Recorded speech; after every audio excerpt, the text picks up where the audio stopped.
a chair pro tem. I nominate Matt. Okay. Second. Hey, get my mic fast. So we have 3 nominations for Matt Herson. Do you accept, sir? Yes. Okay, thank you. Our temporary chair pro tem will be Matt Herson. All right. The agenda for the evening tonight, the Newberry Planning and Zoning Board will have the call to order, approval of the agenda, Pledge of Allegiance, approval of the May 1st, 2017 minutes, and new business, which is LDR 1704, an application by the City of Newberry, amending the City of Newberry Land Development Regulations to change the composition of the Planning and Zoning Board to 5 appointed resident members and changing the ex officio position of the mayor to ex officio non-voting. Then we'll announce the date and application for the first hearing to be heard at the City Commission, presentation of the Florida Planning Officials Handbook to members, topics from members for discussion and adjournment. Is there a motion to approve the agenda? Motion to approve. Second. It's been moved and seconded. All in favor, say aye. Aye. Opposed, same sign. All right, motion carries. Next item on the agenda is the Pledge of Allegiance.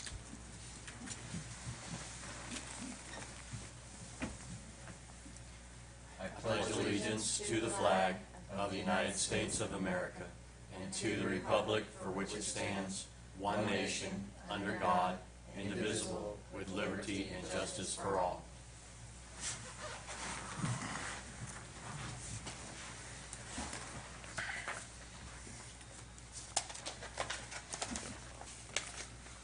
To open my previous one. All right. Next item is the approval of the minutes from the May 1st meeting. Make a motion, we approve the minutes. Second. All right, it's been moved and seconded. Any discussion? All right, hearing none. Take the vote for approval of the May 1st minutes. All in favor, say aye. Aye. Any opposed? Same sign. All right, motion carries. Thank you. All right. The next item of business is a reading of LDR 1704, Ordinance 2017-12, an application by the City of Newberry amending the City of Newberry Land Development Regulations to change the composition of the Planning and Zoning Board to 5 appointed resident members and changing the ex officio position of the mayor to ex officio non-voting. And that's going to be discussion be led by Brian. Thank you, Mr. Chair.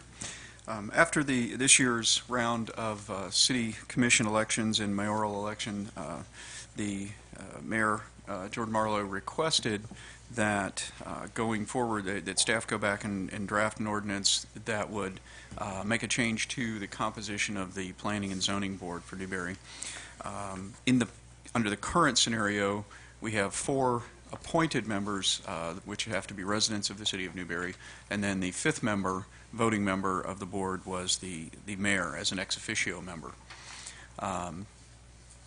The mayor requested that we draft language that would change that to 5 appointed resident members, and then change the ex officio position, which would be a 6th position, to a non-voting position. This is actually probably a little bit more in line with what most other communities do. It's a little bit different when you have a voting member that's also an elected official. Not that you can't do it, it's just it's a little bit different than a lot of other communities do. And so this language, you've got it in underline and strike through in front of you to show you the differences. And then it also, the other change in line with that is it removes the requirement that the mayor appoint an alternate from the city commission.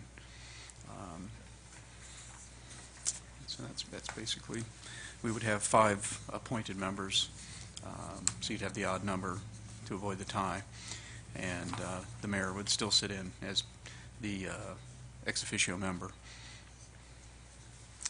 All right. Any discussion by the board?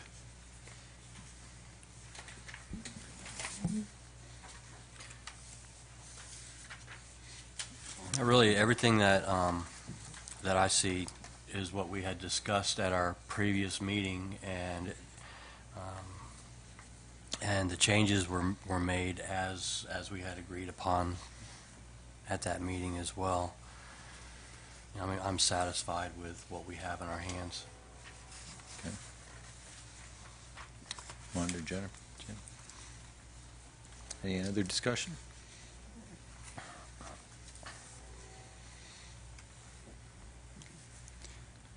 All right, since we don't have anyone in the audience to offer discussion, I guess at this time there'd be the need for a motion to adopt the LDR 1704. Motion to adopt LDR 17-04. Second. All right, it's been moved and seconded. Any further discussion? Seeing none, I'll call the vote. All in favor, say aye. Aye. Any opposed, same sign. All right, motion carries. All right. Next item under new business is presentation of the Florida Planning Officials Handbook to the board members. So again, I think Brian will handle that discussion. Yes, sir. Thank you, Mr. Chair. About a month and a half or so ago, the planning staff, as well as former board member, now Commissioner Glanzer, attended the Florida Planning Officials training, which was presented by one of the authors of the Florida Handbook here. And so we liked it so much that we wanted to provide copies to our planning board. It's an excellent resource. Just goes into depth describing the planning process, why we plan, and how we plan. I'll just give you the titles of the first chapters. We won't read the book in its entirety today. Chapter 1 is the Planning and Growth Management in Florida, and basically goes into your history of why planning was necessary in a high-growth state like Florida, who the stakeholders are, the different levels of planning, whether it's local, regional, or state. Chapter 2 talks about the legal constitutional framework, gets into the little bit more of the intricacies of planning law, how it's provided for in the state constitution as well as in case law. Chapter 3 goes into the ethics, which the importance of ethics for planning officials and sunshine law and various other elements of ethical consideration. In fact, I know for professional planners, the ethical portion of our profession is considered extremely important and carries with it a huge responsibility. Chapter 4 is how to make it work, which basically is how you actually conduct planning in your community. Chapter 5 talks about the comprehensive plan and the different parts of the process, various requirements, and then evaluation of your plan. And then Chapter 6 is how to go about implementing the comprehensive plan. And so then you get into your land development regulations and your various administrative processes. And so what I would like to ask is that the board members, at their leisure, go ahead and review the handbook.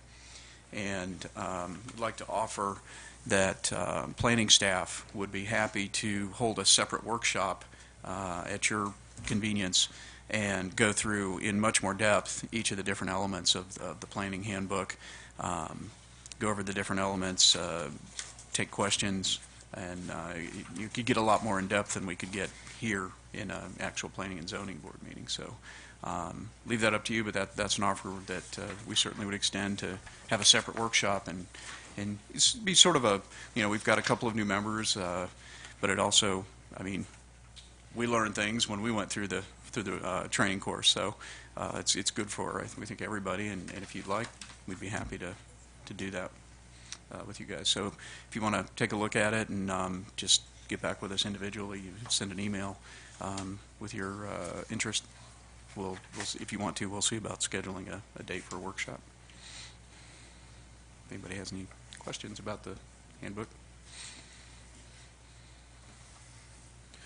I think certainly the opportunity to go through it will be valuable, but yeah, I think also if there are some areas where you as a planner would say, all right, here's where we see most activity or the largest issues that come before Planning and Zoning Board that would allow us to get some in-depth discussion, might be worthwhile certainly after we've perused it a little bit.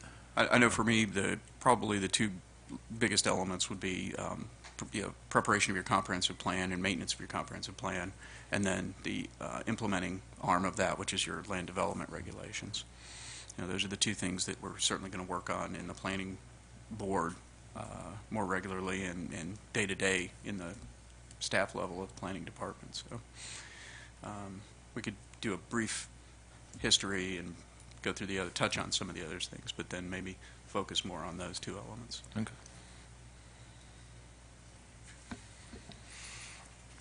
All right. Thank you, Brian. Any other comments regarding the handbook?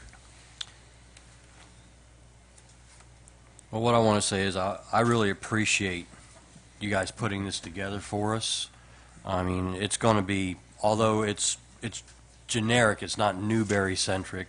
It's just looking through the contents is a wealth of information in here that's going to help us tremendously, us newbies. So I appreciate it. Thank you. We would also extend an invitation to the elected officials to attend the workshop if you decide to have one. So certainly. All right. The last topic on the agenda is topics from members for discussion. I guess we'll start at the end with Walt. I've got nothing. All right. The city attorney. We're a little bit light on actual applications and such, but we have some things that are milling around in the works, and so we expect that probably next month we'll have some actual applications to discuss. So things are starting to heat up. A lot of the activity we've got right now, as far as our development activity, was stuff that was already on the books, and so a lot of it's already been approved, and now they're just coming back with the different phases like we had last time with the phase 2 for a couple of developments. So. With that said, with the 4th of July falling on Tuesday, will city offices be open on Monday? The 3rd? I believe we are Okay, on Monday, so we'll be yes. meeting on the 3rd. Okay. Yes. All right. That's true. You, as the board, can decide to change the date of the next meeting if you so choose. It's your option. It's your prerogative. So, because of the holiday, if you wanted to make a change to that, we could hold it later in the week, or even after the commission meeting, a day after the commission meeting in the following week. I'm actually perfectly fine with the 3rd. I am too. I am also. Okay. All right. We'll stick with the 3rd. This is also the case for September, so if you could let Wendy Oh, for know. Veterans, For Labor Day. Day. Okay. Wendy brought up that it's also the case for Labor Day, and so in September we'll need to. Yeah, we'll have to That one we'll have to reschedule that one. reschedule It that does because fall on it's a always on a holiday. Monday. Yes. Okay. Guess we can worry about September Yeah. later on. Think ahead on that one and decide. Yeah. Worried Okay. about September and August. All right. Any other items of discussion? All right. With that, meeting's adjourned. Do I need to vote for the meeting? Adjournment? No. No. All right, meeting's adjourned. And now we'll roll over directly into the Historic Architectural Review Board meeting, which, if it's okay with you, we'll stay with the same temporary chair pro tem for the Historic Architectural Review Board. Perfectly fine. All right. This is the meeting for the Historic Architectural Review Board, Monday, June 5th, 2017. City of Newberry. The agenda is as follows. Call to order, approval of the agenda, old business, new business, which is a review organization procedure and general functions, duties, and powers of the Historic Architectural Review Board, discussion of election of officers, chair and vice chair, schedule the next meeting dates for presentation on Newberry's Historic Architectural Review Board responsibilities and its historic architectural review process. Number 2, Newberry's historic preservation-related comprehensive plan policies and land development regulations. Consideration of possible dates for a presentation by the Florida Department of Historical Resources regarding the state's certified local government program, as Newberry is designated as a certified local government. Topics from members for discussion and adjournment. Do I have a motion to approve the agenda? Motion. Second. Good. All right. It has been moved and seconded to approve the agenda. Any further discussion? All right. All in favor, say aye. Aye. Any opposed? All right. There is no old business on the agenda, so we'll move into new business, which is review organization, procedure, and general functions, duties, and powers of the Historic Architectural Review Board. Section 3.3, Newberry Land Development Regulations. Good evening, Wendy Kinzer, City of Newberry Principal Planner, and we're here to talk about historic preservation. But because this is our first meeting in quite a while, we wanted to just make sure you were familiar with the requirements or the responsibilities of the board, and then to establish some other dates that we can reconvene and talk about the details of your regulations, how your process for certificates of appropriateness when somebody applies to do something to change in the historic district, some exterior feature, and just how that works, and then how that relates to the state's requirements. And we also have the opportunity, to bring in other training as well. So the main thing right now, I just wanted to make sure you had a copy of the regulations for just the initial section dealing with the board itself. And going over that, I'm sure if you had a chance to just read it, it outlines a type of organization and structure as far as the makeup of that committee. But right now, your regulations designate the Planning and Zoning Board as your historic preservation agency. Your board, Historic Architectural Review Board, and that functions as that historic preservation agency, which is a name that's used and recognized by the state of Florida for their certified local government program, because it all feeds into each other, because the purpose of that program allows you to get funding and to qualify for certain kinds of assistance with historic preservation. And it's a good program. We've been a member of that, I think, since 2007. And at that time, we adopted the Historic Preservation or the Historic Architectural Review Board regulations and the regulations that designate our historic district and historic preservation policies and requirements. So pretty much the Historic Architectural Review Board, it's asked to be, have it made up of an architect and a property owner and a contractor, a city resident at large, a representative of the Chamber of Commerce, a member of the Planning and Zoning Board. But it doesn't quite mesh with our regulations designating your Planning and Zoning Board as the Historic Architectural Review Board. So these are some things we're going to talk about in the future. I just wanted to make sure that you had the basic regulations, not to worry about it or anything, but just to take a look at it, and that we would talk about it more and be able to go over things. You have requirements that talk about the terms of office, and those are pretty much the same type of things for your Planning and Zoning Board. And really, the reason we have a historic architectural review board is really having to do with the designation of properties that are historic, our historic district, and keeping the development consistent with historic preservation policies that the city has adopted, and that's the type of community that they want to see in their downtown historic district area. And so you're looking at different kinds of comprehensive plan policies, development regulations, things like that, and how you implement historic preservation vision and policies of what you want to see happening. So we will be bringing you different kinds of regulations that you can consider, and whether it's something that the city would like to entertain relative to design regulations and just things like that, and other kinds of funding possibilities. So it's also something that you can bring up your own ideas. If you have things that you've noticed and that you want to discuss and that you're concerned about, or just great ideas, whatever you just like to talk about, we can follow up on that. So if you've got some things that we can look into that are important for the community, that would be great.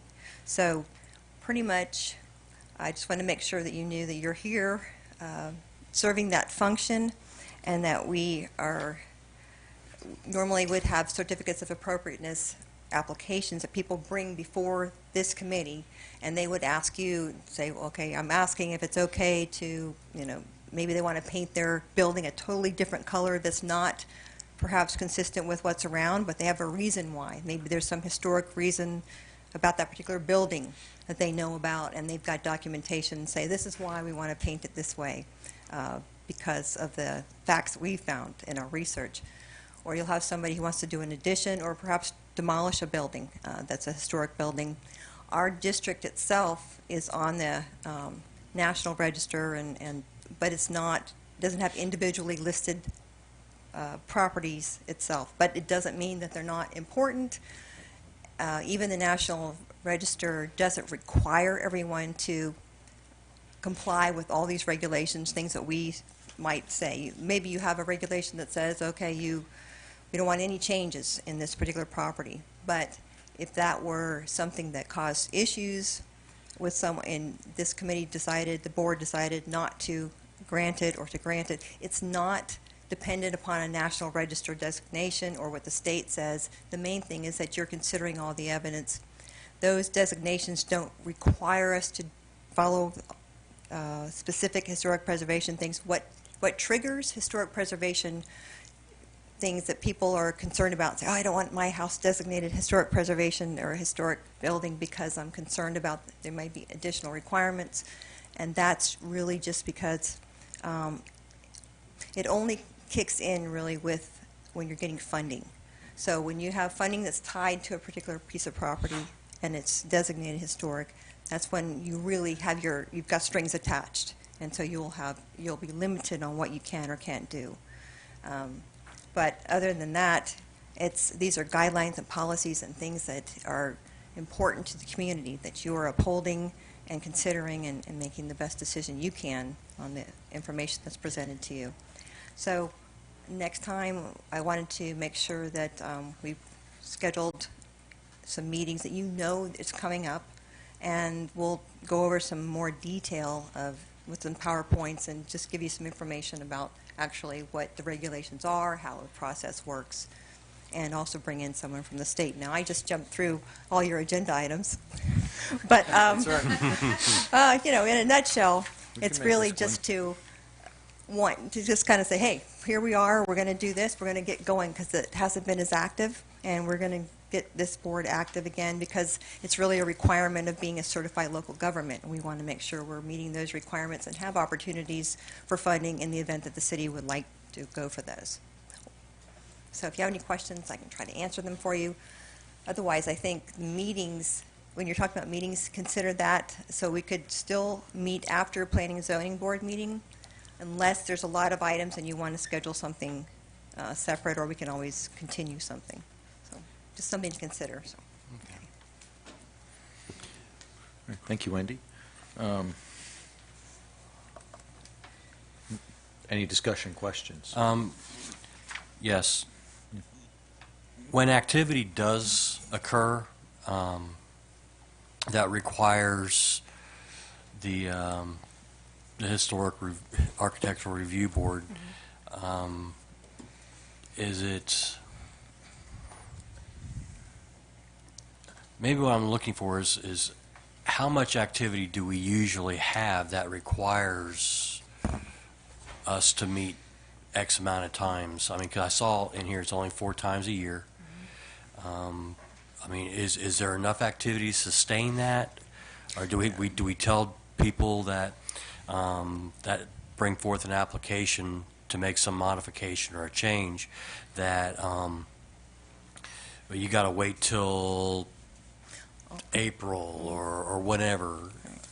I mean, what are What are the guidelines for that? I mean, how active is it? It's up to you. We have to meet, you want the board to meet a minimum of 4 times a year. In the past, several years ago, used to meet every month. Okay. We just did that. And then other times when it was very slow and there weren't new policies and new regulations being suggested and considered by this board, then it wasn't as critical. And if somebody couldn't get the quorum together for that particular meeting, it was okay. But we wanted to make sure that we are upholding at least that 4 times. And yes, if somebody applies, we certainly wouldn't want to make them wait until months down the road. We'd say, okay, even if maybe you hadn't scheduled one for the next month, and we would still call you up and say, okay, hey, can we get a quorum together? We can advertise this in time, and this is, urgent or whatever it might be. And we can certainly, we'll work with that. All right. I guess what I was concerned about is that we weren't limited to 4 times a month. No. It was a minimum of 4 times a month. Minimum, Okay. right. And All that's right. that's really Or that 4 times a year. I'm sorry. 4 times, yes, excuse me, 4 times a year, and that's requirement that reflects the requirements of a certified local government, and that's where those regulations came from, and that's why they're in our ordinance.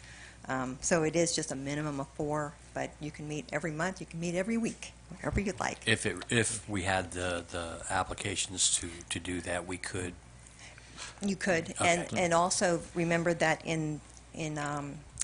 under the regulations, you will also consider policy changes or new regulations. You're responsible for looking at future land use changes, anything that might change the future land use in the sense of things that you consider with the Planning and Zoning Board, but this would be the historic preservation. So if you were going to make some changes to the text of your land use plan, or something like that, you would want to look at those and consider that. And so we'll try to make sure that any of those kinds of things come before you. We will make sure. Okay. Thank you. So certainly, we could almost schedule historic architecture review board meetings to follow planning and zoning board meetings, and if there is a lack of agenda items, the meeting's called to order, and then, based on a lack of agenda items, then adjourn the meeting. Would that, I guess, would that satisfy the requirements, but B, it would also allow, I think, somewhat to Walt's, to make sure that we aren't limiting application timing by citizens to come before that board. We can certainly do it as a routine, and then, of course, if something is coming And up. then if that, something you know, does have an agenda item, we already have know. a meeting scheduled. Right. that- And then if there isn't anything, we can even let you know ahead and say, okay, there's not going to be anything, so you'll know. Because we have to advertise those meetings, and if they happen to Okay. be a certificate of appropriateness or something like that, we have to have that advertised as a public hearing. So that's a little bit different. That's a lot more involved in as far as, your advertisement in your published newspaper, that kind of thing. Okay. Brian, Mr. how many have you had come before wanting change or something that is historic? I think in the past, which basically by past I mean preceding my tenure 3.5 years ago when I started with the city, and there was a lot more development and redevelopment activity going on in the city of Newberry when the real estate boom was in its heyday. I think there were a lot more applications that came in because of the slowing economy and so forth. I think that a lot of that slowed down, and so I think we've only had 1 or 2 in the last couple of years. Now, I will say there are oftentimes people need to have come in and applied for a certificate of appropriateness before they took action on their properties which are in the historic district and did not do so. And so that's part of, I think, getting this reinvigorated is an education process for people within the historic district as well, that, if you're going to make changes to the exterior of your building, certain things would trigger a requirement to have a review by the Historic Architectural Review Board. If you're just slightly changing the color of your property or of your structure, and it falls within the palette of a historic architectural district or something, then maybe not. But if you're going to make a substantial change, signage or add an addition to the structure or those kind of things, then pretty much all of those require a certificate of appropriateness from the Historic Architecture Review Board. And so we have such a small historic district as it is. We'd really like to get the process going back again, where people understand that, they do need to come in and at least sit down and consult with staff, and then staff can evaluate whether it's something that would trigger the need for a certificate of appropriateness or review before the HARB or not. And so that's kind of where we want to go with this. And absolutely for, as far as customer service goes, if we get an application, there would be absolutely no reason not to schedule it on the first available meeting, usually the first Monday. Unless there was an element of urgency, we could even poll everybody on the board and hold one in between if you were available. So we certainly wouldn't want it to be a limiting factor where people had to wait an extended period of time to get a review. Do you have a list of the ones who are on the historic? Yes, we do. And that information with the historic buildings, historic structures, we'll give you that information, go over some of that, make sure you have documentation of that so you can look at that. We have a survey that we did in 2011 when we got funding from for a special category, I think it's actually a small cities grant, and that grant paid for a survey, which was redone. It was updated from the one that was done, I think in 2008 maybe. No, I'm not sure, but it was done several years before that. And when I came here in middle of 2007, I guess, and we did get funding to be able to update the survey in the historic district, and a lot of it has to do with the applications that were coming in at that time. There were several, and in the meantime, there are things that have gone on that would normally come before you, but things have not, and it's just a matter of we're just trying to make do with what we've got, but now we're trying to make sure that we meet the requirements. You've got regulations on the books, so are we going to enforce them? Are we going to help people understand them and make sure that you're looking at all those things as required? And if you didn't want them, then you would be able to say, hey, I'm recommending to the City Commission that we don't want to do this particular part, or we don't think this is a good idea, and explain why based on experience. So it's really a great opportunity to look at the regulations and see what's working, what isn't, and how it can work better. The people who own historic buildings, are they notified some way? Have they been notified that if they make any changes on their buildings, really they should come before? And the ones that have done it without coming before, is there anything that you can do if they've already started or completed it? Well, I can address the first part about if they're coming in and considering something, or if you just want them to know in general. Back in 2011, when we did that grant, part of that was a public outreach component in which we did some education types of things and to notify people and bring them in for a workshop. But it's time to really do something like that. We should be doing that on a regular basis, and that's a very good idea. It's really important to keep people notified because people move in and out of some of the homes, and we'd like to have everybody know. If they do something that isn't permitted correctly, is there a remedy for that other than, Well, I'll address that briefly. There is a remedy, even up into including fines and penalties. The city hasn't gone down that avenue for a long time, and that I'm aware of. And certainly we don't actually ever want to get to the point where we feel the need to do that. We would rather encourage than try to penalize, use the carrot instead of the stick. But for instance, if somebody makes an addition to a building that's in the district and they didn't get a certificate of appropriateness, typically what we would do is we would go to them and we would explain to them the situation, explain the process, and then work with them to get a retroactive approval based on what they did. And they might need to make some additional modifications to make it comply with the requirements that are in the regulations for historical district. And so we certainly take the friendlier approach.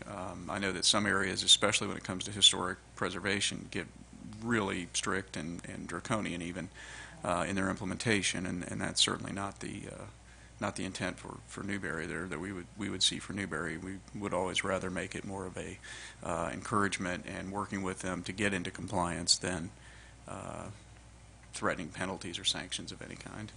Well, wouldn't they have to get a permit before they made an addition?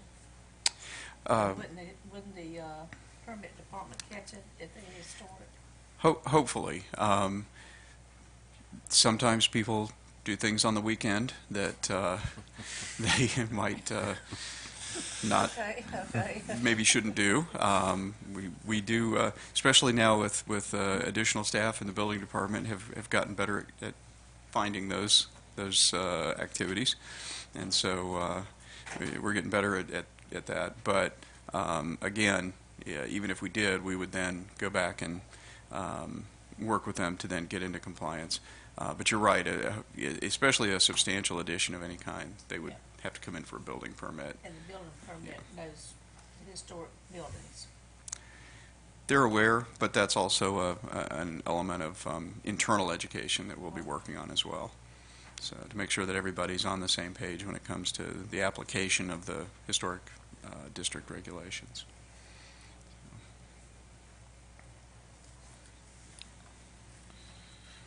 All right.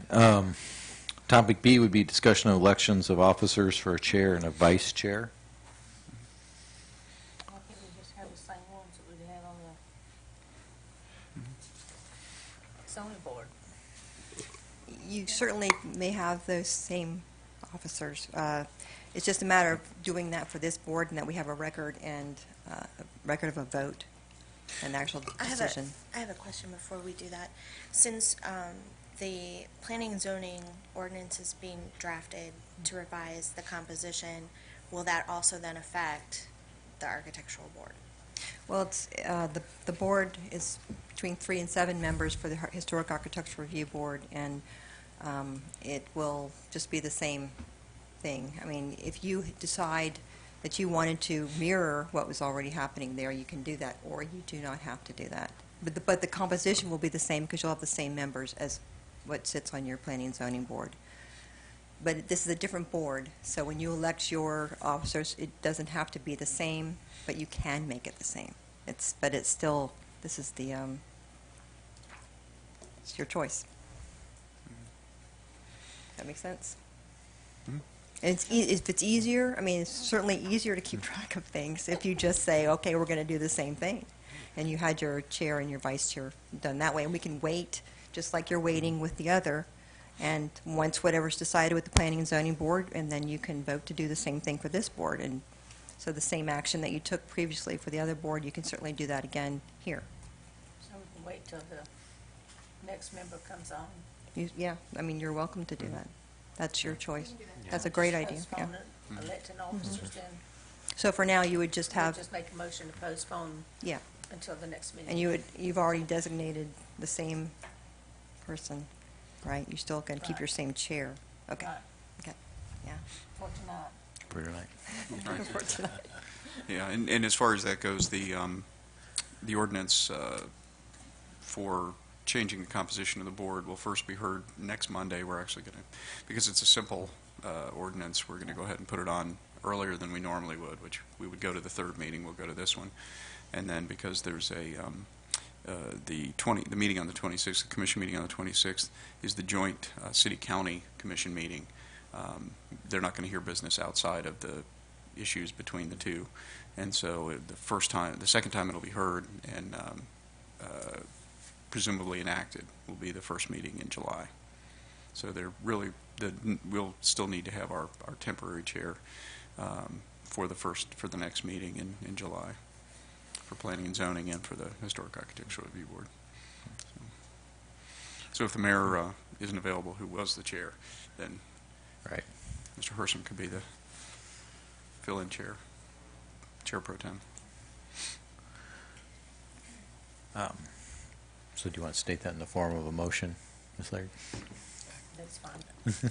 Actually, I believe Wanda did state that Okay. in the form of a motion. I just want to make sure she felt that it was a motion rather than just a comment. All right, we've got a motion. Is there a second? Second. Any discussion? It's been moved and seconded. All right. It's been moved and seconded to table election of officers until the Planning and Zoning Board membership has been completed. All in favor, say aye. Aye. Any opposed? All right, motion passes.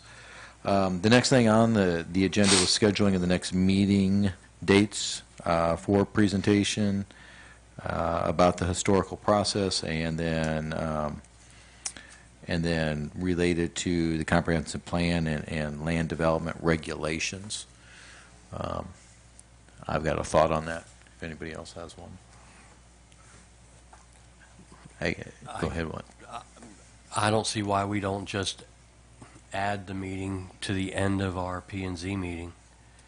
And if there's nothing to discuss, we adjourn that particular meeting.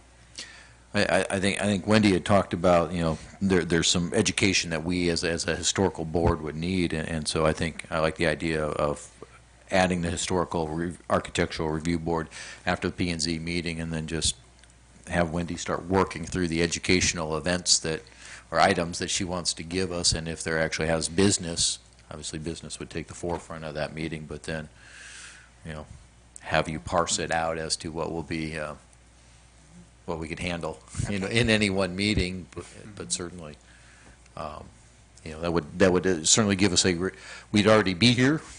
Yep. It would give us an agenda item, and if there are more agenda items, then I think the board would entertain those also. Knowledge is always a good agenda item. Yes. So we'll just continue on with the planning and zoning meetings, and then depending on the dates that you choose for those meetings, we will just advertise accordingly. If that's, if the city's not incurring any additional costs by just having to advertise a historical board meeting No, I mean, along with it, okay. only when we get the certificates of appropriateness, then that kicks in the actual newspaper ad and Okay. the costs and that kind of thing. Otherwise, we can just do a normal meeting notice kind of thing that's on the website, and everybody knows about it that way. Okay. All right, I don't know if that needs a motion to have that. Okay. And then the final date under new business was consideration of possible dates for presentation by the Florida Division of Historical Resources regarding the state's Certified Local Government Program, which we are a CLG. Do you have any suggestions about dates that are available? Well, the gentleman that would be coming, Michael Zimney, asked that at least a month's notice.